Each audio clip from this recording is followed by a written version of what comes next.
of Living. He has taught his practice in 63 cities. How are you doing today, Charlene? Fantastic, Will. Thanks for having me. So, tell me about what got you into the art of living and breathwork and meditation coach. Well, I got introduced to this at the age of 16. My mom had learned the art of living sky breathing, and it really helped her. I mean, I saw a big change in her energy levels and how she's able to manage. Uh, she's always been amazing at managing so many different things in her life, but this kind of really enhanced those things. And the good thing is I'm very grateful to my mom. She didn't stop there. She made sure that my brother and we also get introduced to this. So that's when at 16 I learned this. And when I learned earlier, I could see that I was in 11th grade at that time, and I could see that it was really helping me with my academics. I didn't have to focus. I didn't have to study so much. My focus was more, and I had more time to play and less study work, less schoolwork to do. So it kind of, I'm like, yeah, this is not bad. I just do my breath work for 20-25 minutes every day. And then throughout the day, I seem to have a lot more time during the day. So that's what got me hooked onto it. And then when I started working, I realized that this is amazing.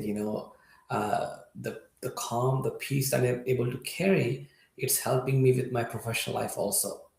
And at one point of time, it was very clear to me that I want to start teaching the programs, Art of Living programs. And also, the founder of Art of Living. So, Art of Living is one of the world's largest volunteer based organizations with presence in 180 countries.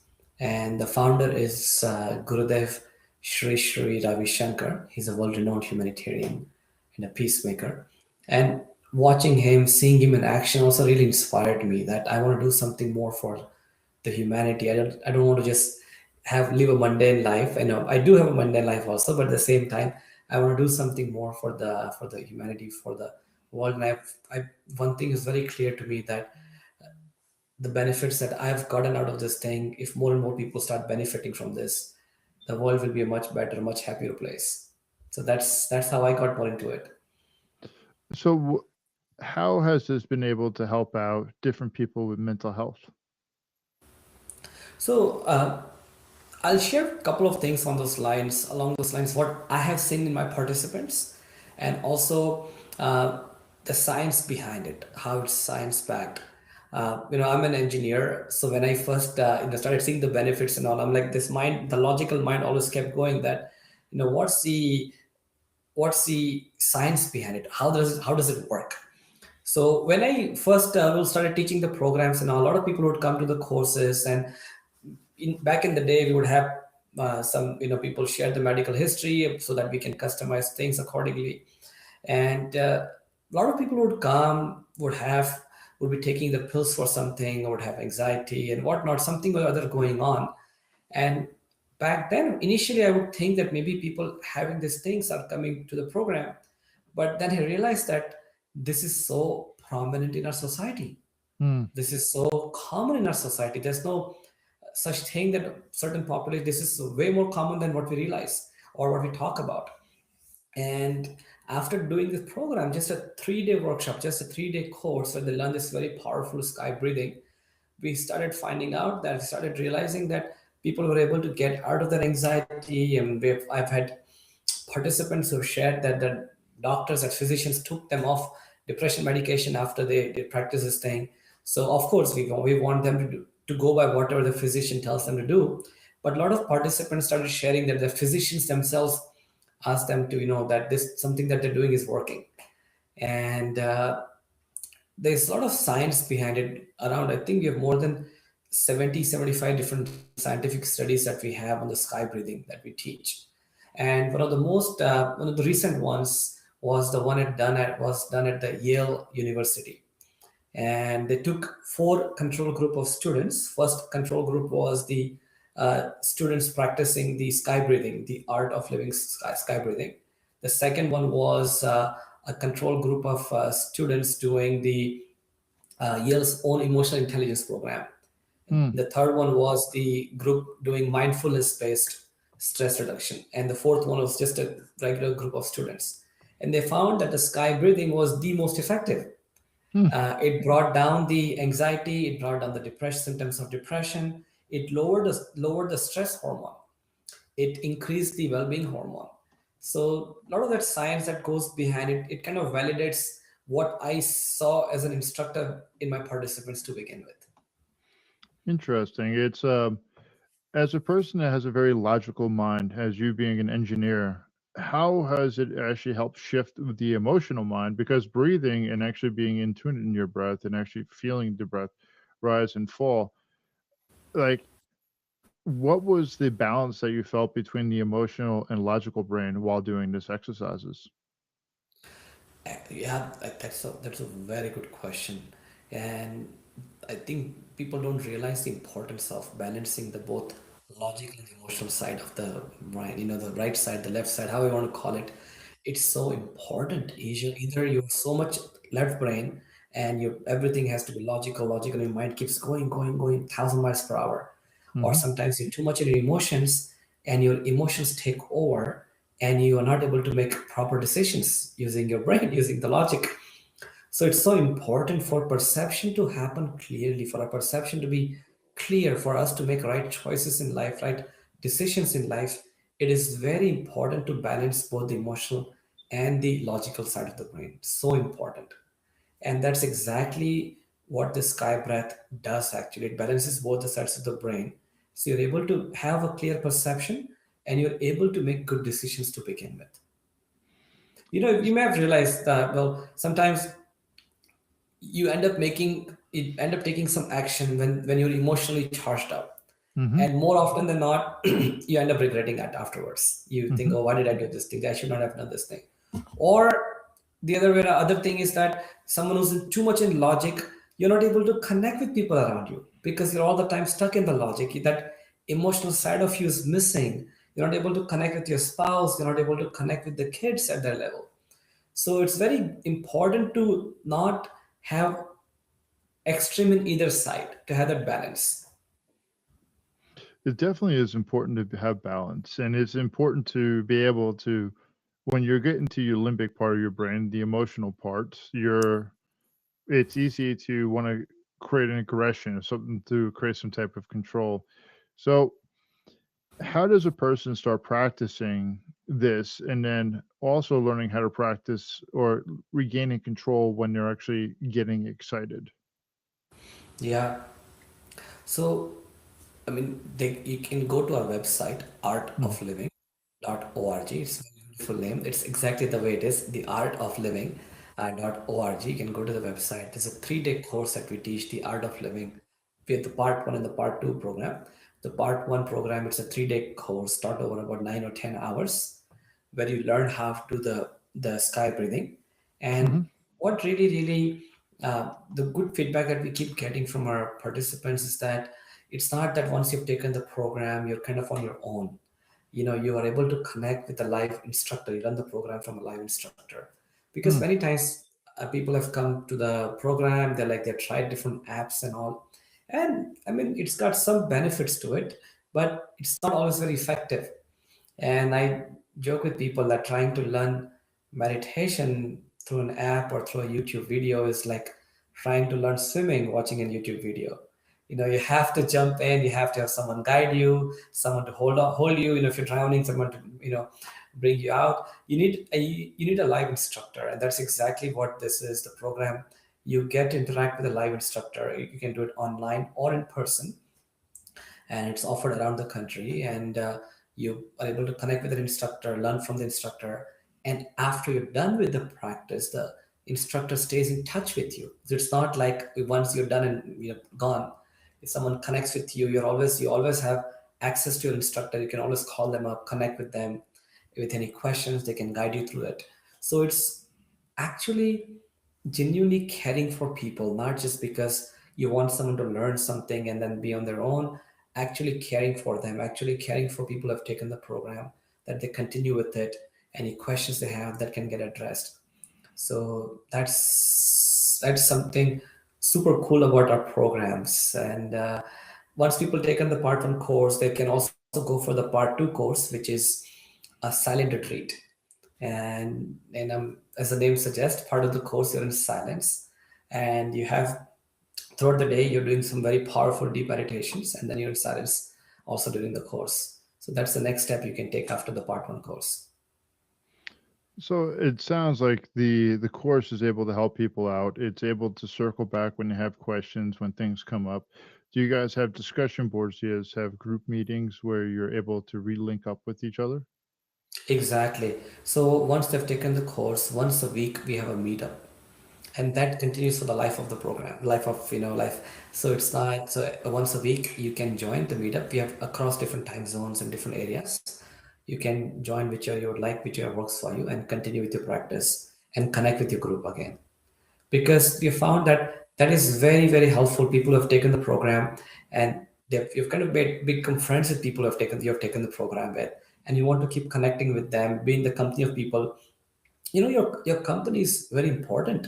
If you are surrounded by people who are all the time talking negative, your energy also goes down. Have you observed that?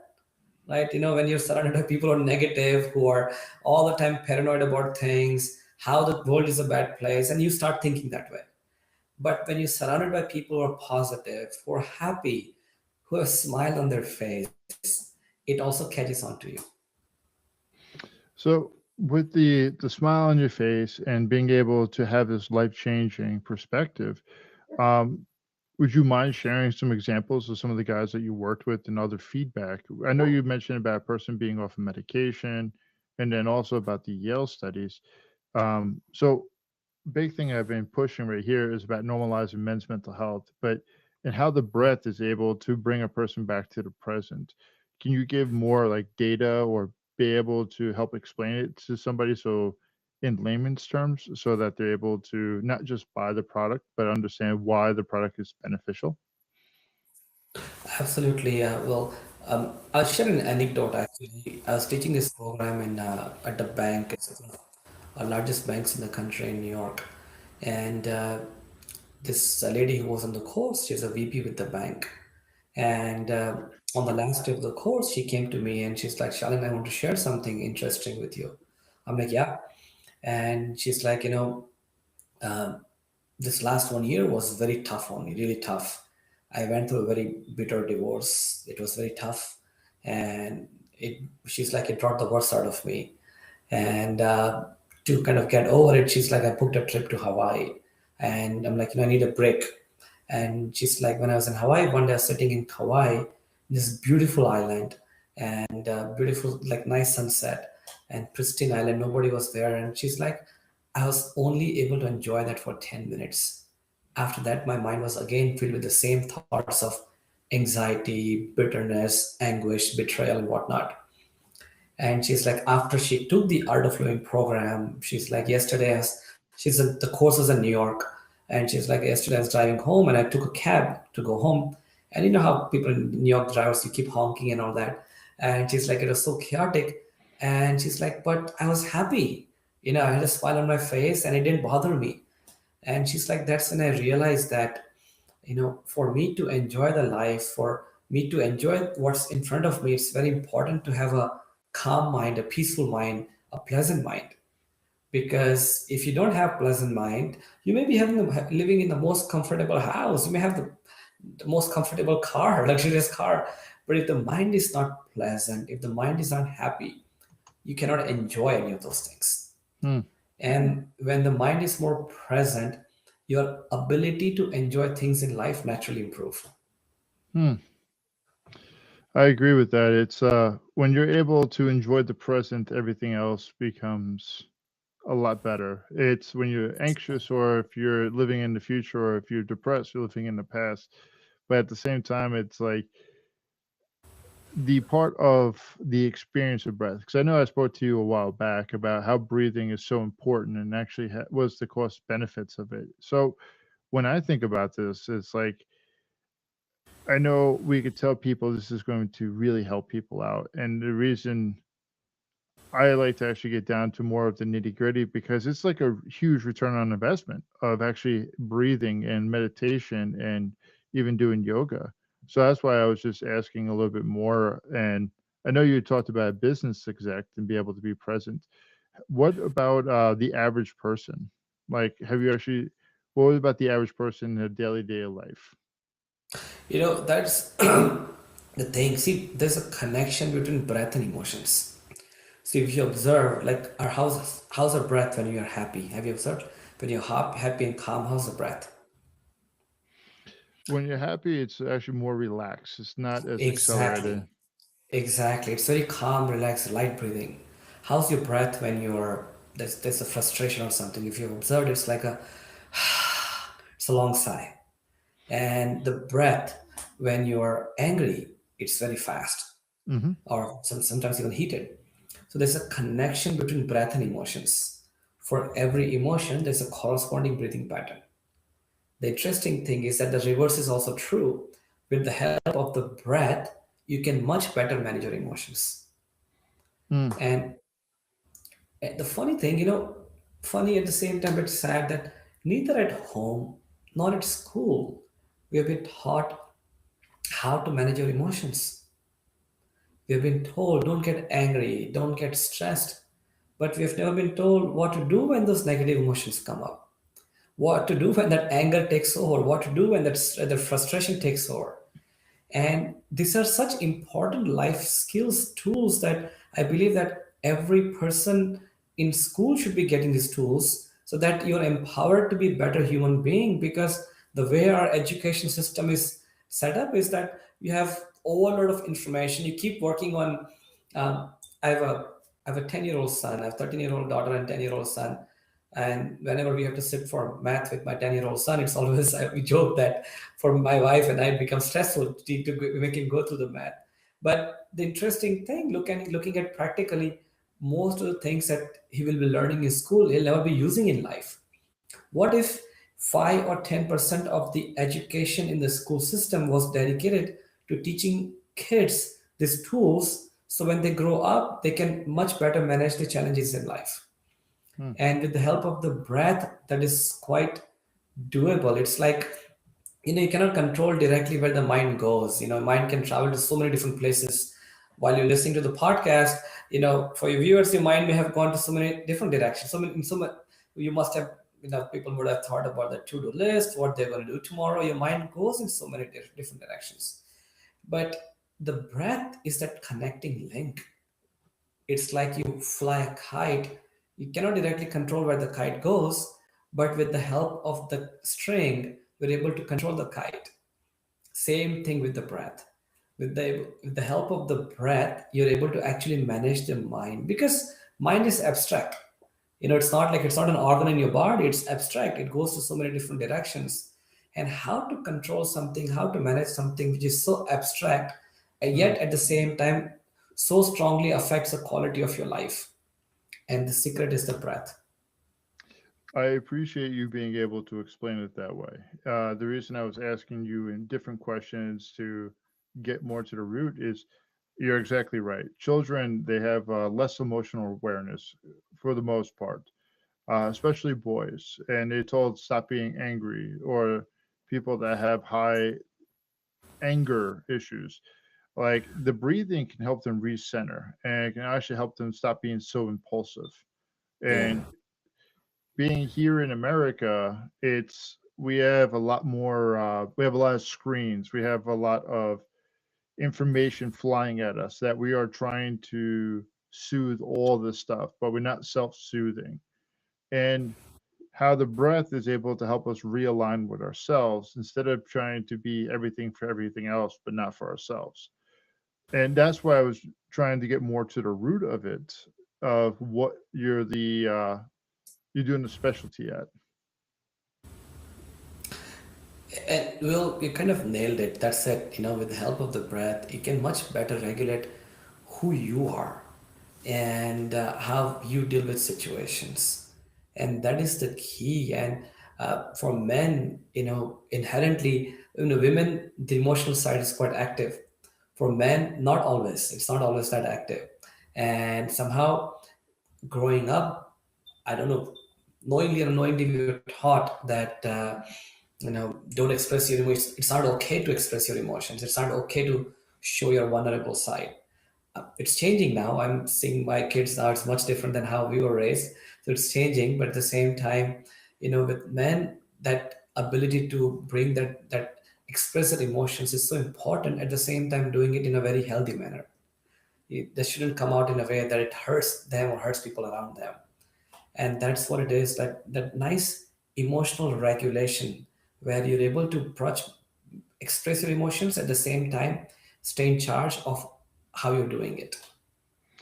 So I agree it should be in a healthier manner. But one of the things that I've been learning is that the emotions, most people are not informed of what their emotions are telling them. And most of them are, and I feel a lot of, especially men like myself and boys that were raised like how I was, we were not informed as much of how to be able to sit still, to be able to identify the emotions, to be able to understand what the emotions were telling us. And we're going to some type of control to move past that emotional response because of the frustration that is, that we're engaging.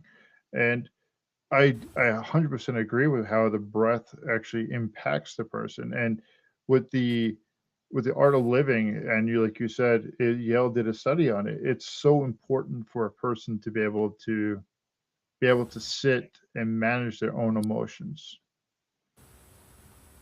Exactly. And eh, we really underestimate the importance of that, the importance of someone to much better manage their and regulate their emotions. and and the thing is, I've also found that when people get to this at an earlier age, you also end up making the right decisions. You don't end up doing something which is, I was many years ago, I was teaching a course, a program, the Art of Living program in Illinois, small town, very tiny town in Illinois. And uh, on the last day of the course, there's this guy, and I mean, during the course, he was fully participating and everything, but like really macho guy, and you could see that uh, is like is well built and all. And he hands me a letter, and he's like, "I want you to read this letter." So when I started reading the letter, and I read through it, I kind of get a feeling. I'm like, this sounds like a suicide note. Hmm. So I asked him, I'm like, "What is this?" And he asked me back. He's like, "What do you think it is?" I'm like, "This sounds like a suicide note." And he's like, Shannon, I had I had lost all hope in my life, and I didn't see any purpose living my life anymore. And when I decided to take my life away, and that's when I wrote the suicide note. And it's like, I was driving and I went to a coffee shop and I saw a flyer about the Art of Living program there. And something within me told me that, give this a shot. If this doesn't work, today was the day I was going to take my life away. And then it's like, you can take this note and you can tear it away. I'm never going to entertain that thought again in my life. And that was quite wow for me. I mean, because when I teach, I know people are having really good, powerful benefits. But when you hear things like this, then you realize the impact of what you're doing.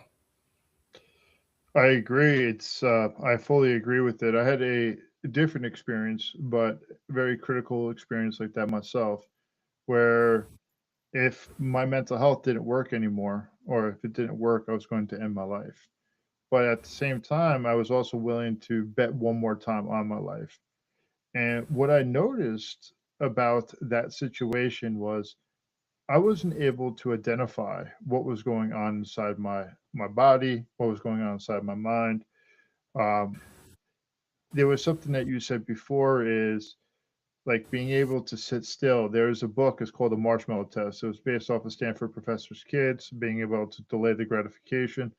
And people that don't know how to emotionally regulate, a lot of times they're impulsive. And when they're impulsive, they're not really thinking with the executive part of the brain. So it's creating this barrier and challenges that keep creating more issues, or it's almost like a hoarder just taking in more information, trying to actually hopefully be better.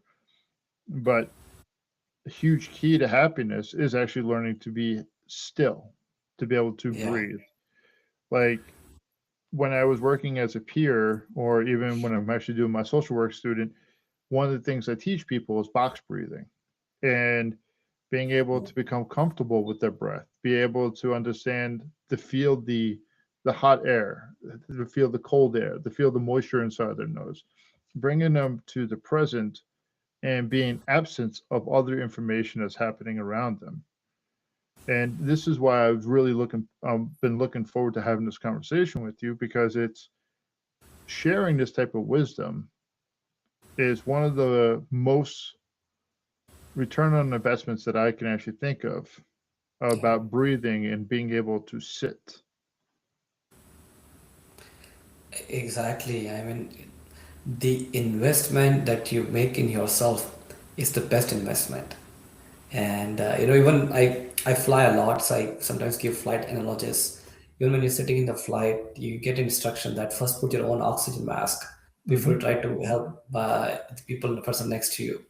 So it's so important to take care of yourself first, and to take care of your own well-being, your own state of mind, and then somebody who's happy can spread happiness. Someone who's stressed can only will spread what they have. So it's so important as a person to maintain that mental health. You know, the founder of Art of Living, Gurudev, he gives this beautiful analogy. He's like, you take shower every day, that is bodily hygiene. You brush your teeth every day, that is the dental hygiene. And your breathing exercises and the meditation is the mental hygiene. Hmm.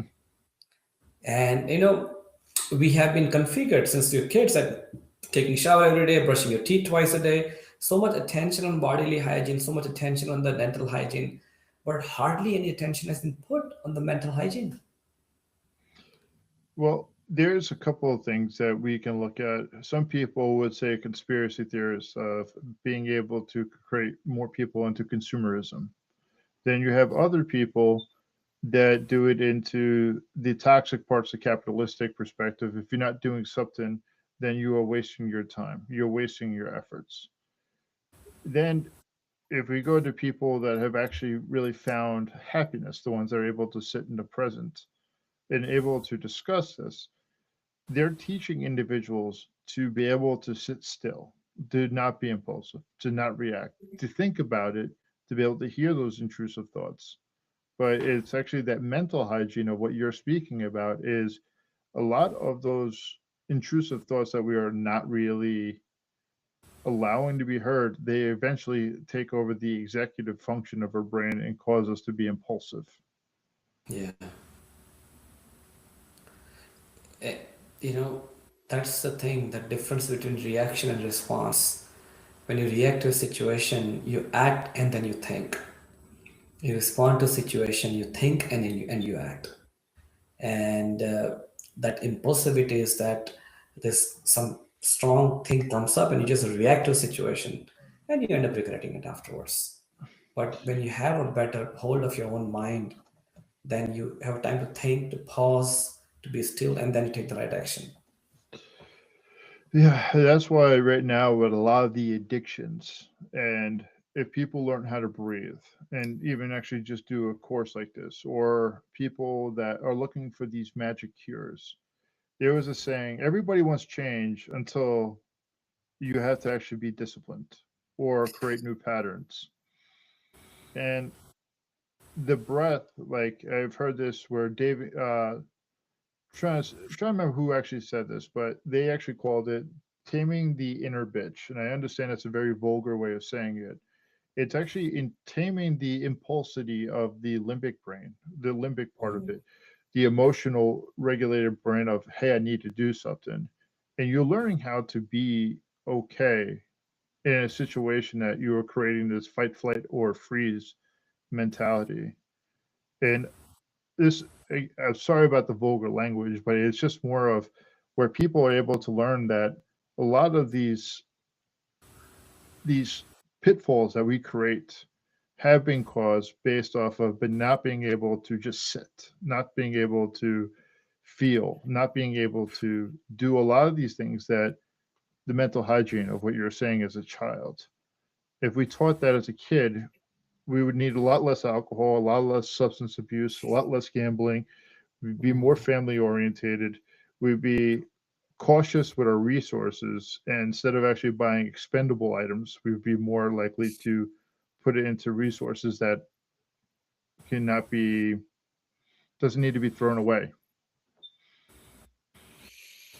Yeah, that's it. That's exactly what it is. It's just, and the thing is, it's not easy for people to sit still because you're so configured, especially now with the whole. Uh, I mean, before people, I joke that people used to sit for half an hour, 1 hour, watch something on Netflix. Now people don't even have that patience. You want to keep going through your Instagram or YouTube Shorts. You want to just keep browsing through that. The attention span has become so little. Before we would go to school and one classroom session would last for 45 minutes or 1 hour because that's how much the attention was. And Hmm. now you're sitting for 2 or 3 minutes and your mind takes off, goes on a coffee break. So it is so the ability to sit still is so important, yet for most people it doesn't come easy. A lot of my participants, those who come to the courses, they have, it's not like they have not tried different things, they have tried different things. I've had people who have come and shared that I tried to meditate. I sat for meditation and all I could do was daydreaming and I couldn't sit still. I'm like, this is trying to meditate cause more stress. Hmm. So if there was a way where you could just sit and breathe in certain rhythms, that's what exactly what we do in the Art of Living Part 1 course. Just sit and breathe in certain rhythm. It's so easy for people to just sit and breathe and right away start seeing the benefits. Hmm. And that's the key because it's not like people don't know that they need to be still. They know that they need to be still. It's not like they don't know that they need to be calm. They know that they need to be calm. It's just that they don't know how to do those things. You try sitting still, you're able to sit still for 5 minutes and then the mind takes off and then body restlessness in the body comes in. But that's where coming back to the breath, that's where the breath is the secret, is the key, is the answer to that thing. With the help of the breath you can do it more effortlessly. Different scientists, different people, different gurus. We all speak about a lot of similarities over and over again, but we use interchangeable language. Um, like when we spoke on the phone at one time, or actually in the video when we actually met, we talked about oh, we talked about how breath is like there's a book called Breath, and how when we actually stopped the breathing from inside the nose, it created to have tension, hypertension within the body that causes other physiology. Can you give examples how it's actually been able to be beneficial to people physically? I know you're not a doctor, but actually has helped out people physically.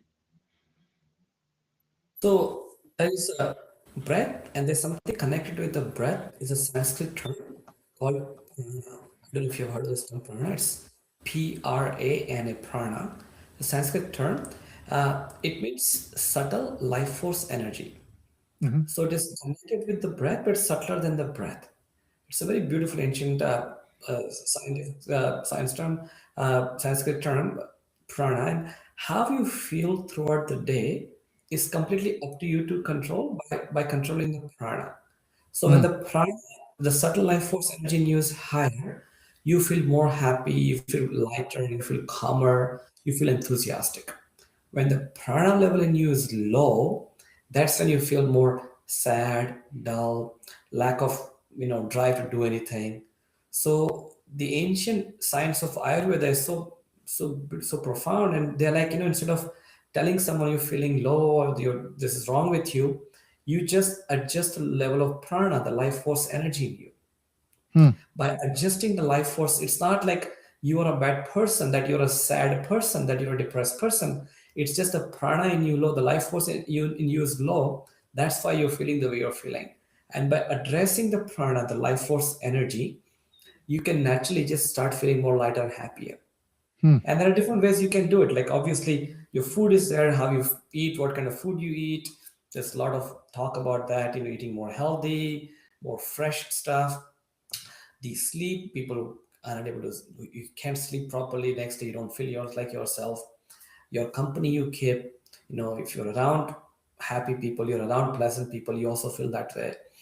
If you have to, if you're if you're talking to someone who's complaining nonstop for half an hour, not Hmm. only their energy, your energy also drains. So these are the things. And the fourth most important aspect, way of controlling the prana, the life force energy, is with the help of the breath. Hmm.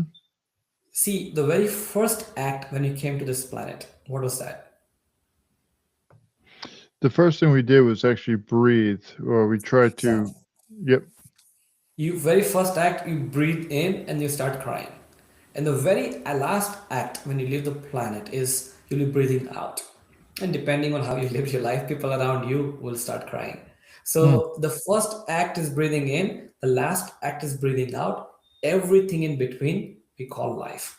Hmm. 90% of the toxins of our system, of our body, are eliminated with the help of the lungs, with the help of the breath. 90% of the toxins. Yet, we only use 30% of our lungs capacity. And if we actually did actually fill up our lungs fully and we were able to give that type of breath, what will it do also for our bodies? And how would it be able to help us be able to be more stabilized? Naturally, when you're able to use your lungs capacity more, so we have this different uh, pranayama, breath work that we teach in the Art of Living program. One of the pranayama exactly addresses that. One pranayama, one that you learn, it opens up the lower lobe of the lungs. The second set of breathing exercise that we do, it opens up the middle lobe of our lungs. The third one opens up the upper lobe of our lungs. You Mm. ask any medical professional, any doctor, they'll tell you we hardly ever use the upper lobe of our lungs. Mm. And when you do this breathing exercises, it opens up the upper lobe of our lungs. And because we're using more oxygen, taking more oxygen into the system, naturally more toxins get eliminated from your system. More prana, more life force energy goes into you. You feel more alive. How often, you've seen like you're sitting with someone, they're alive, but you're like, oh my God, there's not much energy in them. And because the prana is low, and by regulating the Hmm. breath, regulating the prana, naturally there's more life in the person. It's very I beautiful, think actually, very beautiful how it works. I agree with you. I think it is actually a very beautiful thing, and it's a subject that I believe a lot of people could learn about and actually take your course. I was just looking at your course while we were talking, and it's for 295. It looks interesting to me. I'm probably going to do it myself, to be honest with you. And I think it's really important for people to become very well aware of how breathing can be beneficial, how yoga, meditation can, and how it's one of the cheapest things that we can do, but how it can be the most priceless thing that we can do. Yeah, exactly, exactly. That's it. I tell everyone you have to start investing in yourself. I agree. Everything else, your car won't last you long, your clothes won't last you long, but you owe this to yourself. And Bless you. I think that's so important. So, Mr. Desai, is there any words of wisdom that you would want to give to people? Um, you could tell them about the program, where they can find you, but what are some words of wisdom that you would be able to share with the listeners about not only why the program is important, but why mental health and actually mental hygiene is so important? Yeah, sure. You know, we have been, as a society, we have been cultured to think, to live life as a pursuit of happiness. Hmm. We've been cultured that, life is a pursuit of happiness. But it doesn't have to be that way. When you do this breath work, when you do all this, when you're calm and you're peaceful, instead of living your life as a pursuit of happiness, you can live your life as an expression of happiness. And that's so it's not like you're taking an action because you expect to get some happiness out of it. Every action you're doing, every step you're taking is an expression of joy, is an expression of happiness. And that's, in my opinion, that's the way to go. I think it definitely the pursuit of happiness is actually there was a and the last thing I'll throw out there is there's this book. It's called The Happiness Trap, and it's about acceptance commitment theory. And a huge part of the book was actually the premise of being able to sit with your emotions and realizing that they will not actually be able to harm you. And the breath has a lot to do with it. And it's about delaying the instant gratification and being able to be aware of the intrusive thoughts, the baggage that we decided to take on that day or we've been taking on for years that became a normal pattern. So I appreciate when you said the pursuit of happiness. Yeah. And that's it. Well, Mr. Shalin, I appreciate it. It's been a pleasure. And I look forward to staying in touch, sir. Same here. Well, it was really nice. I really enjoyed the questions you asked, and your questions were not just uh, you're not asking because you had a set of questions. It was like a really good discussion we had, and I appreciate you doing that. Thank you, sir.